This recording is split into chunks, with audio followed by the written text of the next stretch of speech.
नमस्कार विद्यार्थी मित्रांनो, तर पहा आपल्या समोर आज वयवारीचा प्रश्न आहे. प्रश्न असा आहे, तीन बहिणींच्या आजच्या वयांचे गुणोत्तर 3:2:5 आहे.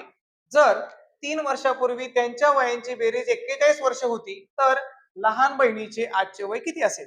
मुलांनो, त्यांचं गुणोत्तर जे दिलेलं आहे तीन बहिणींचं ते आजचं दिलेलं आहे. म्हणजे समजा आजचं पहिलीचं वय समजा 3x वर्ष असेल, दुसरीचं वय 2x वर्ष असेल आणि तिसरीचं वय किती असेल? 5x वर्ष असेल.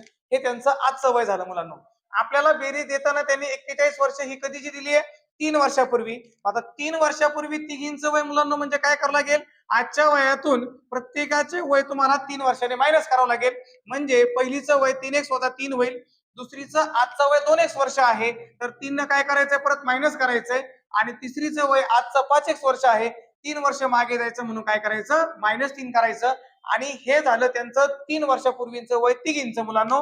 आणि यांची जर आपण बेरीज केली तर ती किती भरत होती? 41 वर्ष भरायची, बरोबर. मग काय करायचं पहा, x वाल्यांची बेरीज करा मुलांनो. 3 आणि 2 5, 5 आणि 5 किती झाले मुलांनो? 10 x झालेले आहेत.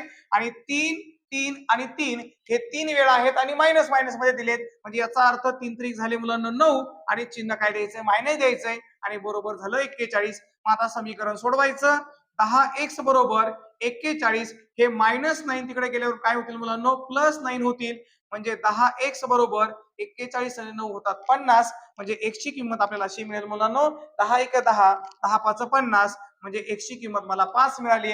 आपल्याला प्रश्न असा विचारलाय, लहान बहिणीचं आजचं वय किती असेल? तर मुलांनो, लहान बहिणीचं वय कोणतं असेल? 2x वर्षाचं. म्हणजे याचा अर्थ लहान बहीण तिचं वय आपल्याला काढायचंय, आजचं वय काढायचंय मुलांनो. कधीचं काढायचंय?